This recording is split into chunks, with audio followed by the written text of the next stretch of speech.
Hello friends, मैं Badri. Welcome to GK master. दोस्तों, आज हम डिस्कस करेंगे सोलर सिस्टम यानी सौर मंडल। दोस्तों, हम बचपन के स्कूल से लेके कॉलेज तक हम सौर मंडल के बारे में सुनते आ रहे हैं, पर फिर भी आज ऐसे कई स्टूडेंट्स हैं जो सौर मंडल के बारे में पूछने से उनकी पसीना छूट जाता है, क्योंकि इसका मेन रीजन है उनको समझ नहीं है सौर मंडल बारे में। अगर वो सौर मंडल को अच्छे से समझ लेते तो वो सारे क्वेश्चन कर लेते। अगर आप पिछले 5-6 साल देखेंगे तो एसएससी, सीजीएल सारे क्वेश्चन देख लेंगे, 2-3 क्वेश्चन तो सोलर सिस्टम से आते ही हैं। पर जिसको समझ नहीं है सोलर सिस्टम में, वो क्वेश्चन छोड़ के आते हैं या गलत जवाब देके चले जाते हैं। इसको समझिए, ये कोई बायोलॉजी या केमिस्ट्री नहीं है। ये वीडियो आप पूरे से अच्छे से देखिए एंड तक। मैं बहुत ही अच्छे डिटेल से समझाऊंगा आपको, और आप एंड तक देखिए, आप खुद एहसास करेगा कि now I can answer anything about solar system. So guys, मैं ये टॉपिक स्टार्ट करने से पहले हमारे चैनल को आप सब्सक्राइब कर लीजिए। अभी हम सौर मंडल के बारे में हर एक चीज जानेंगे, कैसे क्या क्या होता है। ओके दोस्त, लेट्स स्टार्ट। दोस्तों, सोलर सिस्टम यानी सौर मंडल। सौर मंडल किस किस को लेके बोला जाता है? सूरज, 8 ग्रह, चंद्र और बाकी जो रहे धूमकेतु, नक्षत्र वगैरह, उन सब को मिलके सौर मंडल बोला जाता है। Okay friends, sun is the centre of solar system, यानी सौर मंडल के केंद्र में सूरज रहता है, और सारे ग्रह यानी 8 ग्रह जो रहते हैं वो चारों ओर परिक्रमा करते हैं सूरज के। सूरज के नजदीक में जो ग्रह है वो है मरकरी, और सबसे छोटा वाला भी है मरकरी, उसे बोलते हैं बुध। उसके बाद में वेनस रहता है यानी शुक्र, और शुक्र जो है बहुत ही हॉट है, क्योंकि ये कार्बन डाइऑक्साइड बहुत 90% कार्बन डाइऑक्साइड वेनस में है। उसके बाद हमारा प्लैनेट जो कि पृथ्वी, अर्थ, ब्लू प्लैनेट। और वेनस को पृथ्वी का सिस्टर प्लैनेट भी बोलते हैं, क्योंकि बहुत सारे खूबियां हैं जो कि लगभग समान है पृथ्वी और वेनस की, इसलिए ट्विन्स प्लैनेट भी बोलते हैं वेनस को। देन मार्स को रेड प्लैनेट बोलते हैं, जो कि आजकल साइंटिस्ट गवेषणा करते हैं उसके बारे में। देन जुपिटर जो कि बृहस्पति है, वो सारे प्लैनेट से, सारे ग्रह, जितने सारे सौर मंडल में ग्रह है उसमें से सबसे बड़ा ग्रह है जुपिटर, बृहस्पति। और उसके बाद शनि, सतुर्न, उसका खास है जो रिंग्स दिख रहे हैं आपको, ये जो चारों तरफ, ये डस्ट एंड आइस से बना हुआ है, इसको रिंग प्लैनेट भी बोलते हैं। उसके बाद यूरेनस, अरुण आ गया। उसके बाद नेपच्यून को बिग ब्लू प्लैनेट बोलते हैं। और उसके बाद प्लूटो को तो हिसाब नहीं करते हैं ग्रह में, इसको कुइपर बेल्ट बोला जाता है। यहाँ पर एक लेयर है, इसको कुइपर बेल्ट बोला जाता है, जो कि क्वेश्चन में आता है कि नेपच्यून के बाद में कौन सी लेयर आता है, उसको कुइपर बेल्ट बोला जाता है।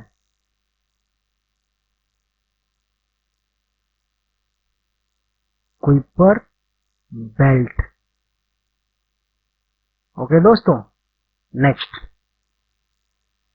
दोस्तों, ये आया प्लूटो को क्यों हम प्लैनेट के हिसाब से नहीं गिनते। दोस्तों, 2006 से इसको हम ड्रॉप प्लैनेट में जाना जाता है। ड्रॉप प्लैनेट यानी वामन ग्रह, क्योंकि प्लूटो जैसा बहुत सारे ग्रह है जो कि प्लूटो जैसा दिखने में लगता है, इसीलिए ऐसे हजार लाखों ग्रह हैं।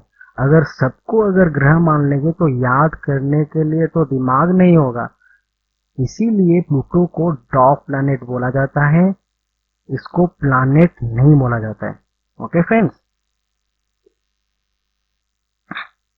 दोस्तों अभी हम बात करेंगे सूरज के बारे में। The sun is the major source of energy. The sun is the major source of energy. किसके? सोलर सिस्टम के, सौर मंडल में अगर मेजर सोर्स ऑफ एनर्जी किसने देता है? वो सूरज देता है। सूरज किस तरह देता है? Energy provided by nuclear fusion reaction. Nuclear fusion दोस्तों उसको बोलते हैं नाभिकीय संलयन। नाभिकीय संलयन कैसे बोलते हैं? एक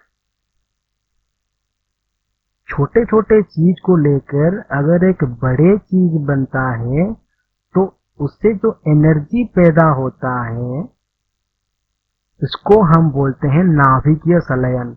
दोस्तों नाभिकीय संलयन न्यूक्लियर रिएक्शन का एक हिस्सा है। वो दो तरह का होता है, एक है नाभिकीय विखंडन और है नाभिकीय संलयन। नाभिकीय संलयन यानी छोटे छोटे चीज को लेकर बड़े चीज बनके जो एनर्जी पैदा करता है उसको नाभिकीय संलयन। और जब बड़े चीज एक बड़ा सा चीज छोटे छोटे चीज बनके एनर्जी बनाता है तो उससे हम बोलते हैं नाभिकीय विखंडन यानी न्यूक्लियर फ्यूजन, जिसे हम न्यूक्लियर रिएक्टर में यूज करते हैं। दोस्तों इसके बारे में हम जब केमिस्ट्री बारे में डिस्कस करेंगे उसको हम समझेंगे। तो दोस्तों सूरज न्यूक्लियर फ्यूजन से बनाता है एनर्जी। कैसे? हाइड्रोजन को मिलाकर वो हीलियम बनाता है। कोर ऑफ सन, कोर कहाँ पे है सन का? सूरज का बीच में, मतलब उसका केंद्र बिंदु है अंदर में, वहां पर बनाता है nuclear fusion. Okay. Main gas इसका है हाइड्रोजन एंड हीलियम। मैंने तो बोल दिया है हाइड्रोजन हीलियम। इसका हाइड्रोजन सूरज में रहता है 70% एंड हीलियम 28%। 98% रहता है हाइड्रोजन एंड हीलियम सूरज में। इसीलिए उसका surface temperature 6000 degree Celsius, 6000 degree Celsius. इसका रोटेशन स्पीड मतलब वो अपनी कक्षा में घूरता है।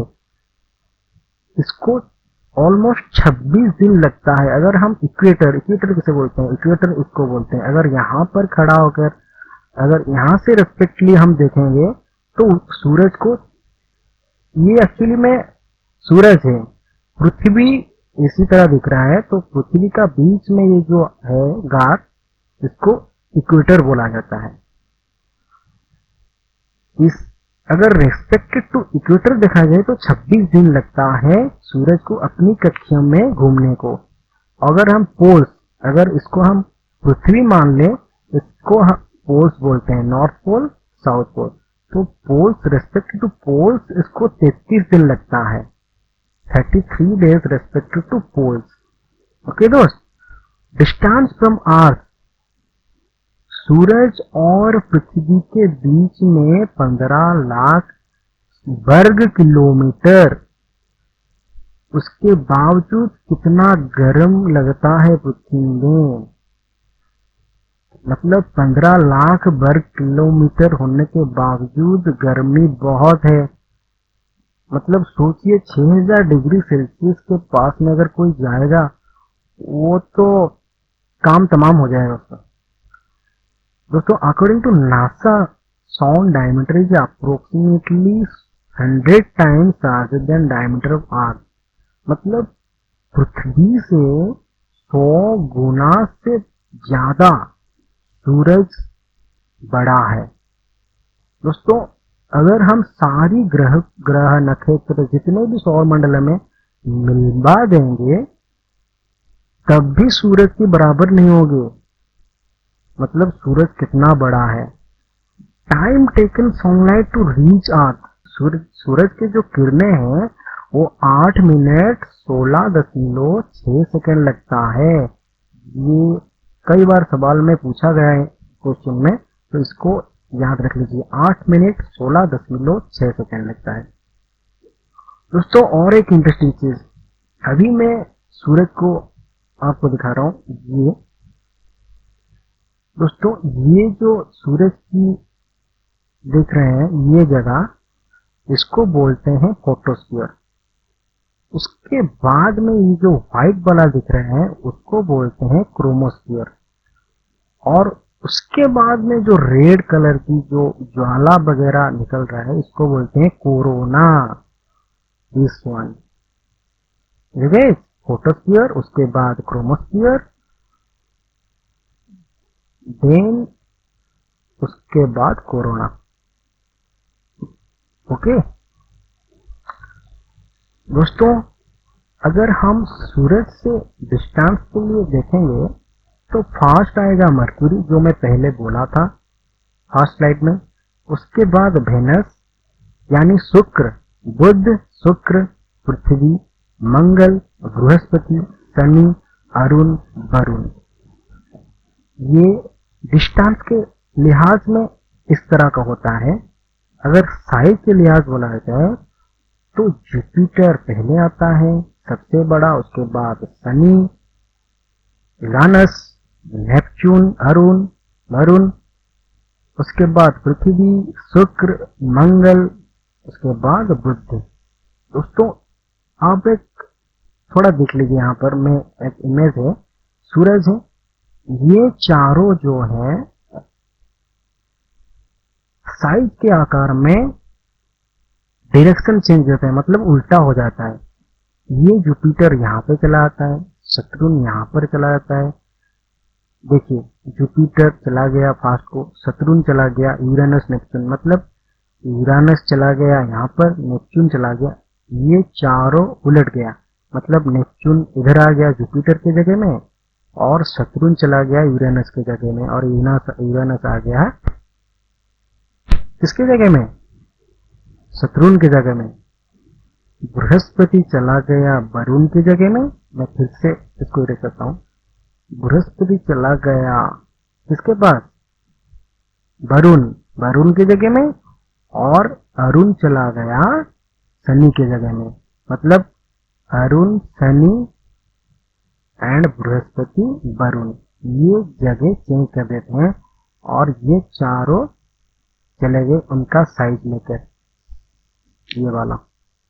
और इसके बाद में जो ये वाला है जिसको हम रॉक प्लैनेट बोलते हैं, ये मरकुरी तो छोटा है, वो तो छोटा ही रहेगा, सिर्फ वेनस, अर्थ, मार्स, ये तीनों जगह चेंज करेंगे।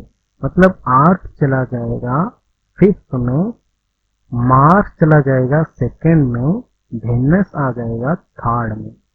अगर छोटे से बड़ा सोचेंगे, बड़ा से तो सेवेंथ में आ जाएगा। देखिए अर्थ आ गया 5, 6 में वेनस, मार्स 7, मरकुरी 8। ये देखिए ये है सबसे बड़ा। उसके बाद सतुर्न, शनि, बृहस्पति, शनि, यूरानस, नेपच्यून, अरुण, वरुण, पृथ्वी, उसके बाद वेनस, उसके बाद मार्स, उसके बाद मरकुरी। प्लूटो को तो हम हिसाब नहीं करते हैं, इसको छोड़िए। उसके बाद देखिए रॉक प्लैनेट। रॉक प्लैनेट मतलब सूरज के पास में जो चार हैं, मरकुरी, वेनस, अर्थ, मार्स, इसको रॉक प्लैनेट बोलते हैं। बहुत ही ठोस है। और उसके बाद जो आ गया जुपिटर, सैटर्न, यूरेनस, नेपच्यून, इसको हम बोलते हैं जोवियन प्लैनेट या गैसियस प्लैनेट। मरकुरी आ गया, मरकुरी यानी Budh, smallest planet. Smallest planet and सबसे नजदीकी सूरज का मरकुरी। रिवोल्यूशन सबसे फास्टेस्ट 88 डेज, मतलब 88 दिन लगता है सूरज को परिक्रमा करने के लिए। ये है सूरज, उसकी चारों तरफ घूमने के लिए उसको 88 डेज लगता है, जो कि सौर मंडल में सबसे फास्टेस्ट प्लैनेट है रिवोल्यूशन के तहत। रोटेशन लगता है 59 डेज। और मरक्यूरी और वेनस जिनकी कोई भी सैटेलाइट नहीं है, नो सैटेलाइट। मरक्यूरी की एटमॉस्फेयर नहीं है, सैटेलाइट नहीं है। अभी आते हैं Venus. Venus is the hottest planet, जो कि बहुत ही गर्म है। मैंने बोला था ना, कार्बन डाइऑक्साइड 90% है और नाइट्रोजन है। दोस्तों इसका जो क्लाउड्स है वो सल्फ्यूरिक एसिड है, चारों तरफ सल्फ्यूरिक एसिड से भरा हुआ है। इसको इवनिंग स्टार और मॉर्निंग स्टार भी बोलते हैं। Nearest to earth, sister planet of earth. मैंने पहले बोला था कि अर्थ की बहन माना जाता है, क्योंकि बहुत सारे खूबियां समानतम रहता है। और ये बहुत सारे स्टूडेंट सोचते हैं कि मार्स शायद हमारे पृथ्वी के पास है, क्योंकि हमारे सारी डिस्कस रहता है मार्स के ऊपर। मंगलयान छोड़ दिए, लगता होगा कि मार्स पास में, लेकिन वेनस जो कि पास में है पृथ्वी के, ये ध्यान में रखिए। शुक्र हमारा पृथ्वी के पास में है, उसका रोटेशन है 257 डेज, जो कि सबसे स्लोएस्ट है। और इसका सबसे भिन्न जो कि डिफरेंट है क्या, ईस्ट से वेस्ट घूमता है। मतलब सारी ग्रह वेस्ट से ईस्ट घूमते हैं, पर ये पूरब से पश्चिम घूमता है। सारी ग्रह पश्चिम से पूर्व, लेकिन ये एकमात्र ग्रह है जो कि पश्चिम से पूरब तक। मतलब अगर पृथ्वी में सूरज पूर्व से मतलब ईस्ट से उदय होगा, तो इसमें पश्चिम में, ये याद रखिएगा। ईस्ट से वेस्ट कौन है, वेनस यानी शुक्र। और इसका रिवोल्यूशन है 225 डेज लगता है, इसका सैटेलाइट नहीं है।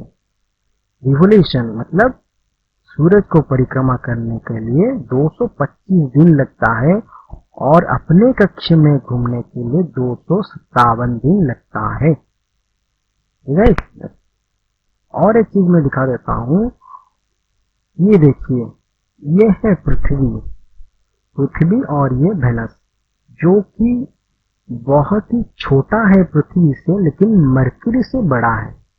Mercury first, then second Venus. Okay, इसके बाद आ गया अर्थ। अर्थ यानी ब्लू प्लैनेट, जो कि सारे को पता है, क्योंकि इसका 4 भाग से 3 भाग क्या है, वाटर। इसीलिए चारों तरफ ब्लू ब्लू ब्लू, क्योंकि समंदर से घिरा हुआ है पृथ्वी, इसके खातिर ब्लू दिख रहा है, ब्लू प्लैनेट। ओके, इसमें ओनली 1 सैटेलाइट है, जो कि चंदा मामा जो बोलते हैं, मून। इसका रोटेशन लगभग 24 घंटा लगता है अपने कक्ष में घूमने के लिए, और रिवोल्यूशन 365 दिन लगता है, जो कि 1 साल। Okay friends, then next Mars. Mars यानी रेड प्लैनेट, जिसके पास 2 सैटेलाइट है, केवल 2 सैटेलाइट है, जिसको फोबोस एंड डाइमस बोलते हैं। इसको दिखाता हूं मैं। ये देखिए, ये कुछ इस तरह दिखते हैं। ये है मार्स, इसका 2 सैटेलाइट इस तरह दिखते हैं, जो कि मैं खास आप सबके लिए लाया हूं। जिस तरह दिखते हैं 2, पूरी गोल नहीं, लेकिन इसको सैटेलाइट बोलते हैं, फोबोस एंड डाइमस। ओके दोस्तों, मार्स में एक माउंटेन है जो कि हाईएस्ट माउंटेन है, निक्स ओलंपिया। इसको याद रखिए, बहुत ही अच्छी क्वेश्चन है। निक्स ओलंपिया, जो कि 3 time higher than Mount Everest. मतलब हमारा जो विश्व का सबसे ऊंचा पर्वत माउंटेन है, माउंट एवरेस्ट, उससे 3 गुना ज्यादा है। मतलब समझिए कितना बड़ा होगा, वो मंगल ग्रह में है।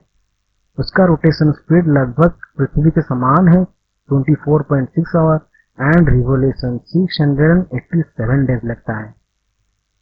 उसके बाद जुपिटर, जो कि सबसे बड़ा प्लैनेट जो मैं बोला था, मैक्सिमम सैटेलाइट 67 डेज। सबसे सौर मंडल में जितने भी ग्रह है सबसे ज्यादा सैटेलाइट जुपिटर के पास है, जो कि 67 प्लैनेट है, सॉरी 67 सैटेलाइट है।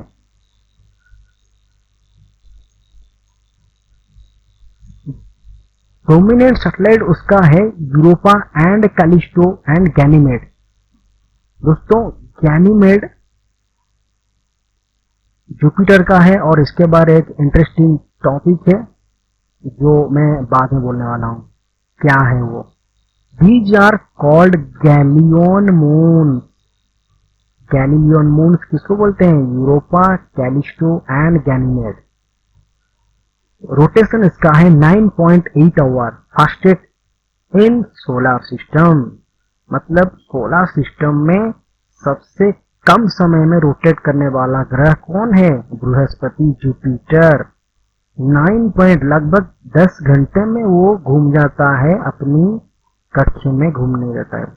और रिवोल्यूशन मतलब सूरज के चारों तरफ परिक्रमा करने के लिए 12 साल लगता है।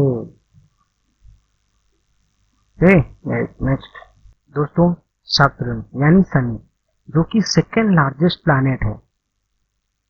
सेकेंड लार्जेस्ट प्लैनेट मतलब जुपिटर के बाद शनि सबसे बड़ा है। उसका खास है 7 रिंग, जो कि एक रिंग है, ये देख रहे हैं, इसके लिए फेमस है। उसको रिंग प्लैनेट भी बोलते हैं।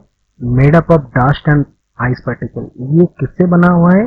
डस्ट एंड आइस पार्टिकल से बना हुआ है। इसका रोटेशन स्पीड है 10.3 घंटा लगता है, लगभग 10 आवर लगता है रोटेशन के लिए। और रिवोल्यूशन 29 ईयर लगता है। दोस्तों उसके बाद यूरेनस को ग्रीन प्लैनेट भी बोलाते हैं, जो कि ग्रीन जैसा दिख रहा है, इसलिए ग्रीन प्लैनेट बोल रहे हैं। और रोटेशन इसका है 10.8 आवर, मतलब लगभग 11 आवर लगता है रोटेशन के लिए। और इसका सबसे खास चीज ये याद रखिए, ये घूमता है नॉर्थ से साउथ, मतलब उत्तर से दक्षिण। सब घूमते हैं ऐसे, मतलब ईस्ट या वेस्ट, और ये नॉर्थ से साउथ घूमता है, मतलब उत्तर से दक्षिण। ये एक खास चीज है उसका। रिवोल्यूशन मतलब सूरज को परिक्रमा करने के लिए 84 साल लगता है। और इसका सैटेलाइट है 27 सैटेलाइट। दोस्तों उसके बाद नेपच्यून, वरुण, जो कि स्लोएस्ट रिवोल्यूशन, मतलब बहुत ही धीमा रिवोल्यूशन, सूरज को परिक्रमा करने के लिए उसे 165 साल लगता है। 165 साल मतलब मोबाइल, लैपटॉप ये कुछ भी नहीं निकलता। मतलब अमेरिका जो है वो भी फ्रीडम नहीं पाया था इतने दिन। और 165 साल लगता है सूरज को परिक्रमा करने के लिए, सबसे स्लोएस्ट है। और सैटेलाइट 13 सैटेलाइट। और रोटेशन मतलब अपनी कक्षा में 15.7 डेज लगता है। और इसको ये बहुत ही ठंड है, क्योंकि ये ग्रह का लास्ट ग्रह है। Coldest planet and big blue planet भी बोलते हैं। हॉटेस्ट कौन है? वेनस। और कोल्डेस्ट नेपच्यून।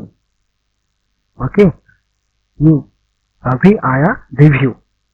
हम क्या क्या सीखे दोस्तों? बिगेस्ट सैटेलाइट में बात किया था गैनीमेड, किसका है? जुपिटर। जुपिटर का सैटेलाइट है, जो कि सबसे बड़ा सैटेलाइट है, याद रखिए, बिगेस्ट सैटेलाइट गैनीमेड।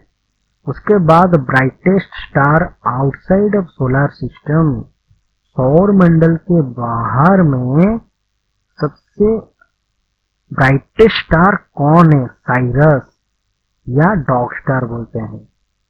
उसके बाद closest star to our solar system, हमारे सौर मंडल के नजदीक में कौन सितारा है? उसको प्रोक्सिमा सेंचुरी बोलते हैं। मैक्सिमम नंबर ऑफ सैटेलाइट, मैं बोला है जुपिटर जो कि 67 है। हॉटेस्ट प्लैनेट अभी बोला था Venus, coldest Neptune. Fastest revolution in solar system, fastest कौन है? मर्क्यूरी, जो कि 88 दिन में करता है रिवोल्यूशन, यानी सूरज को परिक्रमा करना। मर्क्यूरी बहुत ही कम समय में कर देता है, 88 डेज लगता है। और फास्टेस्ट रोटेशन कौन? जुपिटर, जो कि लगभग 10 आवर में कर देता है, 10 आवर में। ग्रीन प्लैनेट कौन? दोस्तों मैं इसको ग्रीन भी कर दिया हूं ताकि आप मेमोराइज कर सकें। यूरेनस को ग्रीन प्लैनेट बोलते हैं। ब्लू प्लैनेट तो आप जानते होंगे, पृथ्वी। रेड प्लैनेट भी जानते होंगे, मार्स। उसके बाद slowest revolution in solar system, slowest मैंने बोला था अभी नेपच्यून, जिसको 165 साल लगता है। नेपच्यून जो कि बहुत ही धीमा है रिवोल्यूशन करना। फास्टेस्ट कौन है? Mercury. Slowest Neptune. Slowest rotation कौन है? वेनस। फास्टेस्ट रोटेशन कौन है? जुपिटर, जो कि 10 आवर में करता है। स्लोएस्ट रोटेशन वेनस कितने दिन में करता है? 257 दिन लगता है। स्मॉलेस्ट सैटेलाइट कौन है? डायमोस। किसका है? मार्स। मार्स का कितना सैटेलाइट है? 2। कौन कौन? Phobos and Deimos. ये उनमें से सबसे बड़ा सैटेलाइट है गैनीमेड, जो कि जुपिटर का है। और सबसे स्मॉलेस्ट सैटेलाइट है डायमोस, जो कि मार्स का है। आर्थ ट्विन, जो कि आर्थ की तरह दिखता है, आर्थ का लगभग सारी खूबियां हैं, वो है Venus. Only satellite with an atmosphere like earth, पृथ्वी के वायुमंडल की जैसा कौन सा सैटेलाइट है जिसके पास है? वो है टाइटन। टाइटन किसका है सैटेलाइट? सतुर्न, यानी शनि। ये सतुर्न से बिलोंग करता है। गाइस इस वीडियो को 4-5 बार देख लीजिए। मैं गारंटी के साथ कहता हूं आपकी हर एक डाउट क्लियर हो जाएगा सौर मंडल के बारे में। और आप सौर मंडल के क्वेश्चन पढ़ेगा तो खुशी हो के सबका क्वेश्चन आंसर दे देंगे। सो गाइस ये तो अभी मैं और एक चीज दिखाता हूँ। ये देखिए, ये है गैनीमेड, इसी तरह दिखता है। टाइटन इस तरह दिखता है। ये सारे सैटेलाइट है। आपके लिए सारी चीजें ढूंढ लाया हूँ। ये भी ये है किसका? ये है पृथ्वी का, अर्थ का। इस तरह का सैटेलाइट मैं सिर्फ, ये है प्लूटो, ये सब दिखाने के लिए मैं लाया था। और दोस्तों बस आज के लिए इतना। सौर मंडल के बारे में जितना भी इम्पोर्टेंट चीज थी, इम्पोर्टेंट पॉइंट थी, मैं बहुत डिटेल से आपको समझाया। आप इस वीडियो को 4-5-6 बार देख लीजिए। गारंटी के साथ कहता हूँ आप बहुत ही सौर मंडल को अच्छी तरह से समझ जाएंगे। और मेरे वीडियो को आप लाइक करिए, अगर आपको अच्छी लगा है तो लाइक करिए। और अगर कुछ गलती रह जाए तो प्लीज़ कमेंट करिए ताकि हम गलती सुधार सके, क्या क्या गलती रहा है।